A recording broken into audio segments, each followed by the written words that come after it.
Hola, doctor. Nos acercamos al 1 de Mayo. ¿Qué podría hablarnos sobre el 1 de Mayo? Bueno, tanto para decir sobre el 1 de Mayo, pero mire, el 1 de Mayo tiene el antecedente y por qué se conmemora o se recuerda esta fecha, un poco trágica, diría yo, ¿no es cierto? Porque en Estados Unidos, ya en 1884, congresos llevados a cabo por obreros habían decidido que a partir de 1886 legalmente se debería trabajar 8 horas. Muy bien. Porque en aquel entonces eran 14, 16 horas. A lo que le agregaron los compañeros, estos grandes luchadores por los derechos sociales e individuales de la humanidad, le agregaron que los niños y las mujeres no trabajaran de noche. Claro. Porque incluso estas personas prácticamente salían a las 4 o las 5 de la mañana y llegaban a la noche a la casa. Claro. A esa explotación horaria se le agregaban los míseros sueldos que le pagaban. Entonces hacen una gran manifestación en muchas ciudades de Estados Unidos, en Detroit, Nueva York, infinidad de ciudades, y donde aproximadamente 200.000 personas desfilaron por esas calles reclamando este legítimo derecho. Y como siempre, y como pasó acá también, ¿no es cierto?, al tercer, cuarto día de estas grandes manifestaciones, explotó una bomba que desgraciadamente mató a un policía, ¿no es cierto?, que después se comprobó que había sido organizado esa provocación por la mafia. Y acá, como tuvimos un coronel sanguinario, el coronel Falcón, allá también existía un capitán Ward, que también era un provocador de todas estas manifestaciones, y a consecuencia de eso, el Estado, la patronal, hizo una gran redada. Dieron preso a más de 1.500 personas, pero fundamentalmente a 8 importantes dirigentes que eran sindicalistas, que abrazaban la doctrina no solamente sindicalista, sino la ideología anarquista, socialista, extranjeros. Claro. Y, lógicamente, bueno, se le hizo un proceso amañado, fraudulento, como después lo reconoció el mismo gobernador y el mismo Estado, y bueno, la consecuencia de ese proceso amañado, mentiroso, fueron condenados a muerte y muchos de ellos subieron al patíbulo un 11 de noviembre de 1886. Entonces, por esos acontecimientos, entre otras cosas, se conmemora este día 1 de Mayo. Porque incluso después un congreso, creo que celebrado en París, de muchas organizaciones sindicales, aprueban como el 1 de Mayo, que es el Día Internacional del Trabajo. Digamos que no es coincidencia que el Día del Trabajo en Estados Unidos no se celebre el día 1 de Mayo, porque sería el día que los pondrían, serían expuestos de las triquiñuelas que hicieron legalmente después de esta tragedia que ocurrió. Entonces, para evitar hacer un revisionismo histórico, deciden celebrarlo, en el caso de este año, que es el 5 de septiembre, ¿no? El 5 de septiembre. Sí, el 5 de septiembre. Pero bueno, sí, es interesante, ¿no? Interesante. Que el 1 de Mayo... El 1 de Mayo debe ser el único país del mundo no se celebra el 1, ¿no? Y fue donde se originó. Sí, donde se originó. Interesante. Bueno. Doctor, ¿qué más nos puede hablar sobre, en el caso de los inmigrantes que de alguna manera tienen una relación con este día? Este día. Lógicamente, en la Argentina, mire, después de tenemos que decir lo siguiente, que después de la caída de Rosas, ¿no es cierto?, empieza a imponerse una doctrina liberal, librecambista, que sería una expresión del liberalismo actual, y fundamentalmente el mitrismo, lo que se conoce, no como Mitre solamente, sino como el mitrismo, y arrasa con el gaucho, arrasaron con el indio, arrasaron con el negro, lo mandaron a la guerra de la Triple Alianza o Triple Infamia en Paraguay, ¿no es cierto? Y prácticamente ante esta expansión que empieza a experimentar la Argentina, que va de 1880, 1930, necesitaban mano de obra. Claro, lo que pretendían que vinieran los del norte de Europa, los altos, rudos, suecos,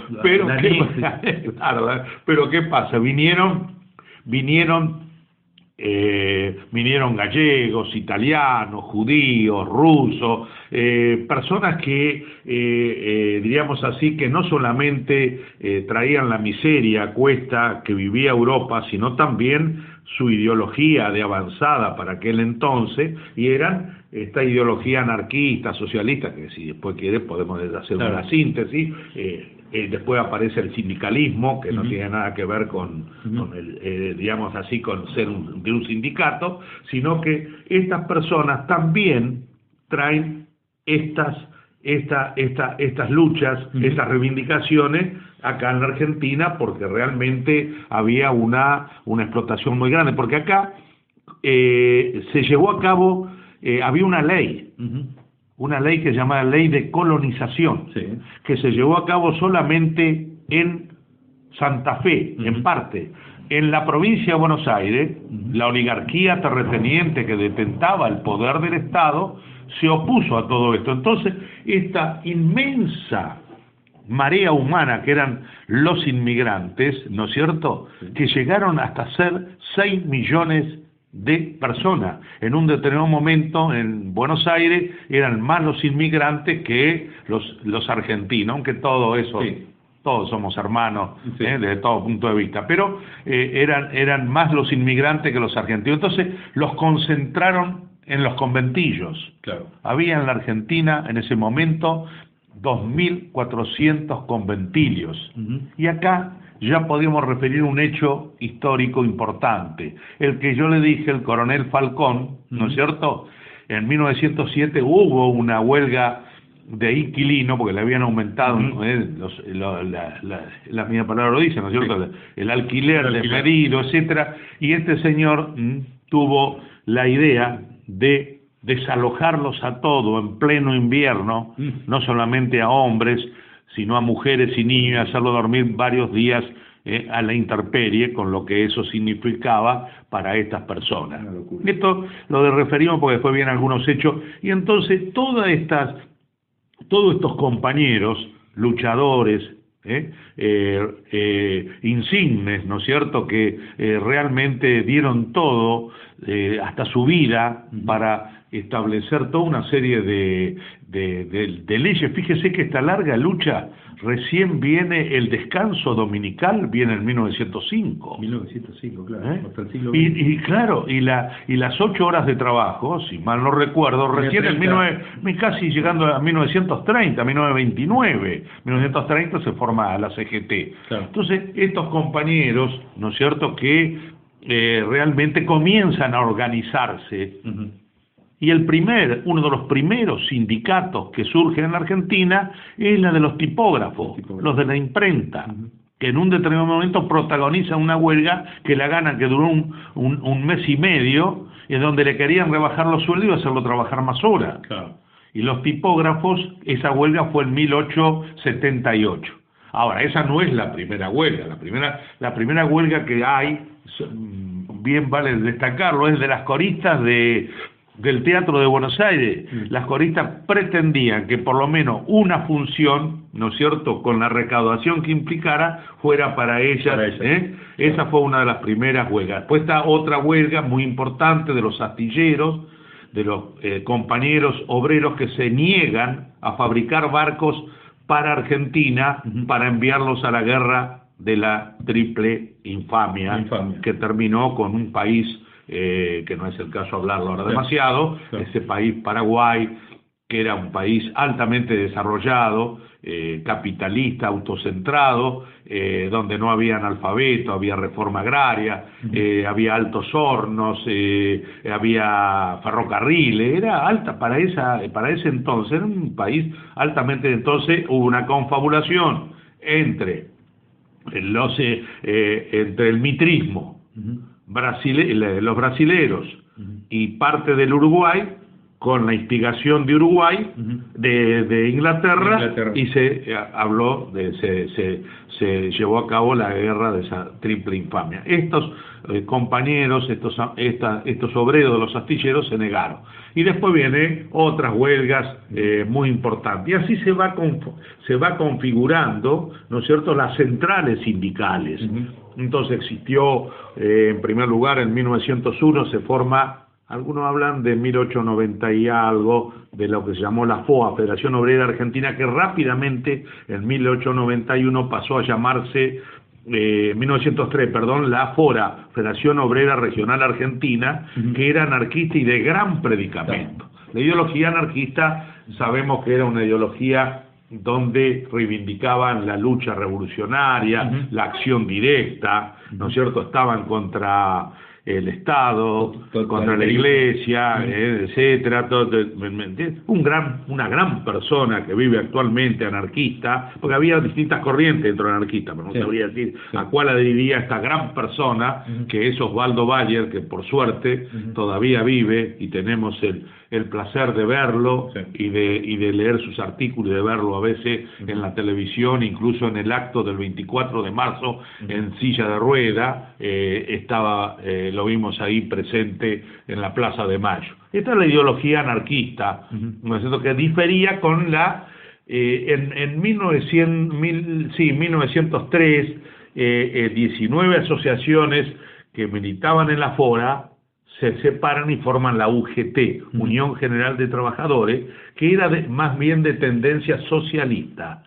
Los socialistas ya no eran de una acción directa, no estaban tanto contra el Estado, sino que querían, y aparte de eso querían acceder, ¿no es cierto?, al Parlamento, que no estaba, porque en un determinado momento el acceso de muchos diputados socialistas permitió que muchas leyes se pusieran en vigencia. Incluso el peronismo, cuando accede al poder, infinidad de leyes, entre otras, elaboradas por Alfredo Palacio, que terminó mal, porque terminó como embajador de la Revolución Libertadora, pero en sus inicios, en su época de parlamentario, elaboró muy buenas leyes junto con otros compañeros, y esas leyes Perón tuvo la eficacia, la virtud y la grandeza de ponerla en práctica en beneficio de los trabajadores, y agregó otras cosas más, ¿no es cierto?, el aguinaldo, la indemnización, todo lo que sabemos de lo que ha hecho el peronismo. Esa entonces estaba la ideología anarquista, la socialista, y después estaba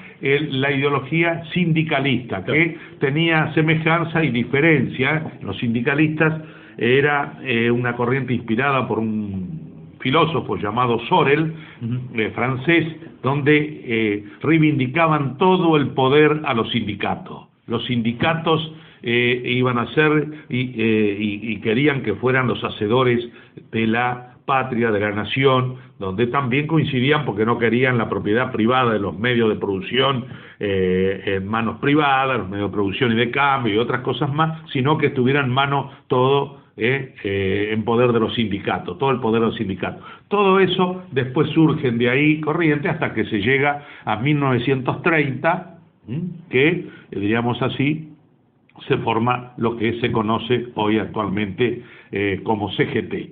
Ahora, indudablemente hay grandes huelgas, ya le mencioné algunas, pero las grandes movilizaciones fueron, ¿no es cierto?, la de 1909 ya se comienza a festejar el 1 de mayo, y en una de esas celebraciones el coronel Falcón, como era costumbre, reprime matando a infinidad de obreros, y bueno, eso le vale que un joven anarquista que presenció eso, llamado Simón Radovisky, después vengará, ¿no es cierto?, la muerte de esos compañeros. Bueno, Simón Radovisky es detenido, se le salva de ser fusilado, ahorcado, porque era menor de edad. Entonces estuvo en Sierra, allá en Ushuaia, más de 20 años, regresa, sigue luchando y creo que muere en México, ¿no es cierto? Se le perdona la vida porque era menor de edad. Eso y otros hechos, porque si bien ya tenemos que ya va surgiendo el radicalismo. Claro. No, lo que quería, esa es una gran huelga. Otra gran manifestación fue la de 1936, en plena década infame. Gobernaba Juárez Celman.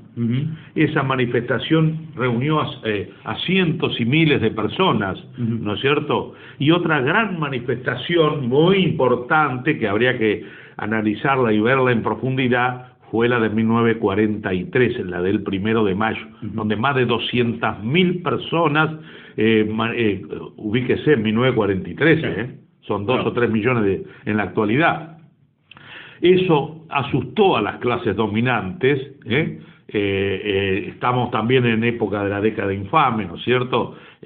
Gobernaba Castillo, creo, y eso produce el golpe militar, que es del 4 de junio de 1943, mayo, junio, y ahí lo da el golpe el GOU. El GOU era un grupo de oficiales unidos, algunos dicen que esa sigla significa otra cosa, y donde tallaba fuerte a alguien que después sería importante en la vida política argentina, que fue Juan Domingo Perón. El GOU era un nido había nazis, había liberales, había nacionalistas populares, entre otros estaba Perón, que en un determinado momento, como Perón había sido representante en Argentina ante la Alemania nazi, la fascista, le preguntaron qué aprendió de esos países. Aprendí lo que no hay que hacer. Entonces se establece una lucha y triunfa la del coronel Perón, bueno, con todo lo que después conocemos, que no es el caso de hablar ahora, ¿no es cierto? Hay que recordar que Irigoyen, si bien fue un hombre que dio infinidad de posibilidades y favoreció en cierto sentido, el radicalismo es un poco la expresión de las clases medias, pero también favoreció a la clase obrera de ese entonces. Acuérdese que en aquel momento había fraude patriótico, y recién en 1912 la ley de Sáenz Peña, después subió Irigoyen con esa ley que también era discriminatoria, porque las mujeres no podían votar. Después recién en 1951 Evita sintetiza un poco las luchas de otras mujeres y las lleva a la práctica. Pero era un gobierno débil de Irigoyen, ¿no es cierto? Popular, nacional, pero débil, pero utilizaba una cierta flexibilidad con determinados sindicatos que le eran afines, pero cuando ciertos sindicatos, digamos así, como los de Bacena en enero de 1919, o los de la Patagonia Rebelde o la Forestal, realmente reprimió con violencia. En la Semana Trágica murieron muchas personas, y en la Patagonia, cuando fue el coronel Varela, más de 1.500 compañeros fusilados. Bueno, ahí también hay que destacar otro hecho, ¿no es cierto? ¿Quién no vio la película, ¿no es cierto?, de la Patagonia, precisamente la Patagonia Rebelde, la Patagonia Rebelde, muy bien argumentada y estudiada y profundizada por Osvaldo Bayer, se guiaron en su libro para hacer esta película. Bueno, el coronel Varela es también esas personas que habían sido... ¿Sabe lo que pedían estos muchachos, estos compañeros del sur? Que le dejaran una tarde libre para lavar la ropa. Qué descabellado. Que tuvieran un botiquín para curaciones mínimas. Cosas simples. Y la patronal, desde que era predominantemente inglesa y Gómez, prácticamente aceptó al principio, pero después no lo puso en práctica. Y bueno, el coronel Varela también es digamos así, en cierta manera,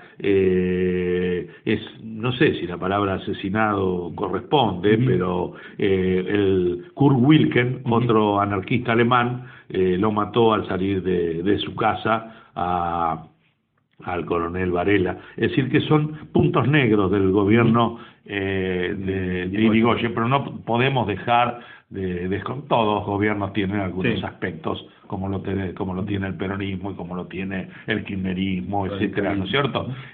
Todos los movimientos nacionales y populares no son el cielo, ni tampoco son el infierno como nos quieren hacer creer ahora, ¿no? Pero esos son los puntos, digamos así, que ensombrecen un poquito la trayectoria de Irigoyen. De cualquier manera, ese radicalismo no tiene nada que ver con el radicalismo actual, que es un poco furgón de cola, del neoliberalismo, que es la expresión de en ese entonces Irigoyen le decía el régimen, y él representaba la causa contra el régimen. Hoy el régimen está representado por esta alianza llamada Cambiemos, ¿no es cierto? Pero de cualquier manera,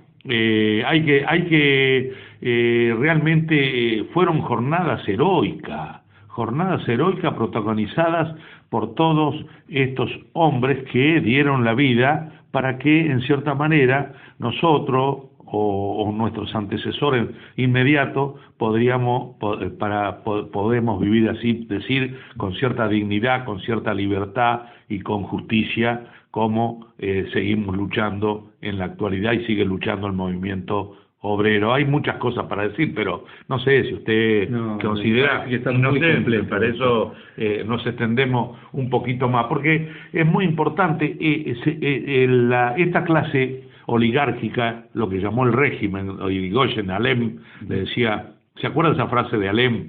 Que decía que se rompa pero que no se doble, ¿no? Bueno, ahora no sé qué pasó. Ahora, bueno, entonces, pensar que esa clase oligárquica terrateniente, que acostumbra a copiar, ¿no es cierto?, acostumbra a copiar y copia mal a veces. Copió a Estados Unidos, pero en vez de copiar la ideología del norte, que ya había triunfado, copió la ideología del sur. El norte libertario, industrialista, el sur claro, y el sur exportador de algodón, esclavista, etcétera, copió lo del sur y estructuró un país. Realmente era una clase política que tenía un proyecto político. Y el proyecto político en la fase económica era que nosotros teníamos que ser, ¿no es cierto?, exportadores de materia prima, e Inglaterra, que era la potencia imperialista de aquel entonces, tenía que ser el gran taller del mundo. Lo que pasa es que los terratenientes de esa época aquí en Argentina se veían mejor representados con el sur agricultor de los Estados Unidos que con el norte industrial, ¿no? Por eso, encontraban esa por eso, por eso que cuando hicimos una introducción, la ley de colonización la pusieron en práctica en la provincia de Buenos Aires. Incluso hubo intentos de separar y hacer una república independiente de la provincia de Buenos Aires. La acción de Urquiza y posteriormente de Roca terminó porque hubo un enfrentamiento. Roca, que tiene algunos agujeros negros en su vida política, también tuvo que luchar contra el mitrismo, una batalla tremenda contra el mitrismo que quería separar la provincia de Buenos Aires. Roca logró federalizarla y que federalizar la capital, que fuera toda una sola nación, ¿no? Una batalla, un enfrentamiento que costó más de 1.500 vidas, ¿no?, entre el mitrismo y el roquismo, ¿no es cierto? Y también en esta época se empiezan a ver las leyes antiobreras. Estaba la ley de residencia, ¿no es cierto?, la ley de residencia 1902, que se aplicaba a los extranjeros. Cualquiera que proteste. ¿Sabe quién la hizo? Miguel Cané. Nosotros en el secundario leemos el librito Juvenilia, lo hemos leído, y esa ley estaba elaborada y aprobada en el Parlamento, pero había sido hecha por Miguel Cané.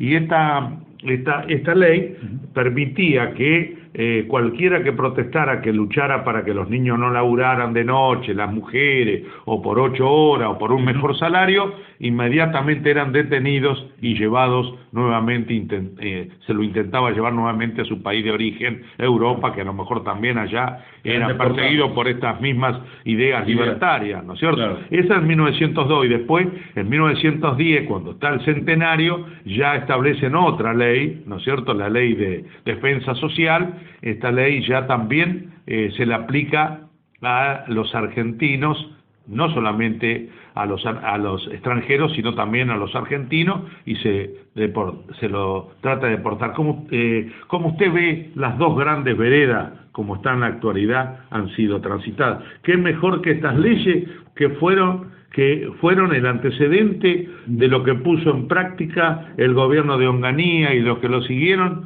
que se llamaba la Ley de Seguridad Nacional, donde los enemigos nuestros para esos gobiernos, con Onganía, Levingston, etc., eran los propios argentinos. Así que usted ve que la historia, como decimos siempre, es pasado, presente y futuro. Muchas gracias, doctor. Que tenga un feliz 1 de mayo. Gracias. Chao.